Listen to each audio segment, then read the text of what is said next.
თითქმის ერთწლიანი ოდინის შემდგომ დედაქალაქის მერიდან გათავისუფლებული საჯარო მოხელის სარჩელის განხილვა საქალაქო სასამართლოს მოსამართლე ამ წუთებში იწყებს. ის რამდენიმე თვის წინ გაათავისუფლეს სამსახურიდან, მას შემდეგ რაც ქუჩაში მდგომ იმ ადამიანებს ღია მხარდაჭერა გამოუცხადა, რომლებიც ევროპული მომავლისთვის იბრძოდნენ. ეს არის საჯარო მოხელე, რომელმაც კონსტიტუციის 78 მუხლის პეტიციასაც მოაწერა ხელი და სწორედ ამის შემდგომ ქალაქის მერმა კახაკავაძე მიიღო გადაწყვეტილება, რომ საჯარო მოხელე, რომელიც 8 წლის განმავლობაში ემსახურებოდა თბილისელებს სამსახურებიდან გაეთავისუფლებინა, ოფიციალურ მიზეზად კი ამ დოკუმენტში, რომელსაც კახაკავაძე აწერს ხელს, სახელდება ის, რომ ის პირნათლად არ ასრულებდა სამსახურეობრივ მოვალეობას, რაც გახდა შემდგომში მიზეზი იმისა, რომ საჯარო მოხელემ დედაქალაქის მერია დატოვა და ამ დოკუმენტს ქალაქის მერმა მოაწერა ხელი. თუმცა საჯარო მოხელე ირწმუნება, რომ ერთადერთი მიზეზი სამსახურიდან გათავისუფლების არის ის, რომ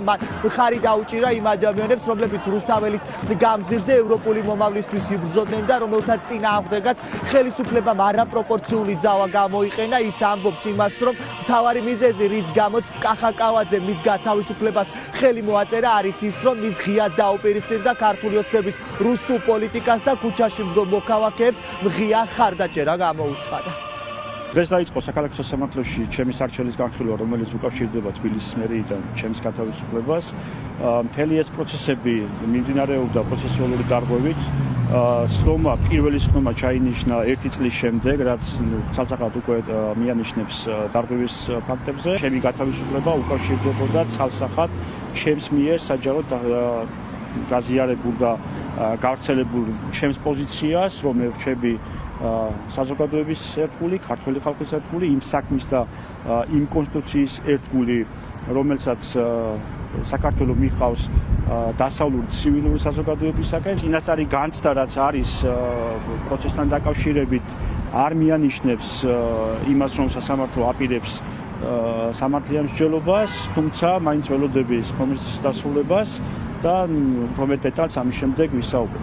რა მტკიცებულებები ექნება ქალაქის მერიის წარმომადგენლებს ყოფილი საჯარო მოხელის წინააღმდეგ არის საინტერესო. ამ დროის განმავლობაში თავად ყოფილ საჯარო მოხელის და მის უფლებადამცველს არ ქონია შესაძლებლობა, რომ გაეცნოთ იმ მტკიცებულებებს, რომლის საფუძველზეც არის გაათავისუფლებული ის დედაქალაქის მერიიდან. უფლებადამცველი ამბობს, რომ ისინი დღევანდელ სხდომაზე შუამდგომლობას დააყენებენ და იტყვიან იმას, თუ რა პოზიცია აქვს თავად საჯარო მოხელეს, რომელიც 8 წლის განმავლობაში ქალაქის მერიაში მუშაობდა. ის ამტკიცებს, რომ მათთვის ახლა მნიშვნელოვანია, რომ ზიანი, რომელიც მიადგა ყოფილი საჯარო მოხელის ოჯახს ანაზღაურდეს და რაც მთავარია, მან გააგრძელოს საქმიანობა დედაქალაქის მერიაში.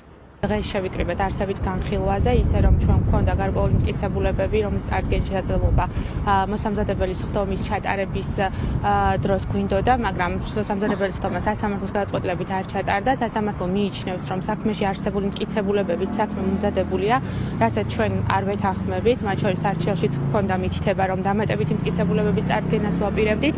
დღეს ჩვენ მაინც ვაპირებთ, რომ მიშუამდგომლთ სასამართლოს წინაშე მტკიცებულებების დართვასთან დაკავშირებით, რაც უკვე სასამართლოს შესაძლებელია. რამდენად მიიჩნევს, რომ არსებით სხდომაზე უნდა დაურთოს საქმის მტკიცებულებები.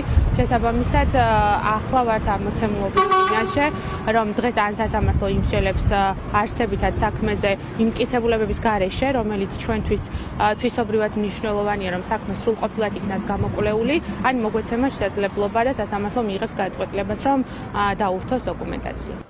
რა გადაწყვეტილებას მიიღებს საქალაქო სასამართლოს მოსამართლე, სულ ცოტა ხანში გახდება ცნობილი, თუმცა ფაქტია, რომ დედაქალაქის მერმა არა მხოლოდ ის კონკრეტული საჯარო მოხელე, რომლის პროცესიც ახლა საქალაქო სასამართლოში მიმდინარეობს, მისი მტკიცებით რამდენიმე პირი გაათავისუფლა, ის ადამიანები, რომლებიც ღიად დაუპირისპირდნენ ქართული ოცნების რუსულ პოლიტიკას. ჩვენ ახლა ველოდებით საქალაქო სასამართლოს მოსამართლის გადაწყვეტილებას, თუ როგორი იქნება ვერდიქტი მოსამართლის დედაქალაქის მერის ყოფილი თანამშრომლის წინააღმდეგ.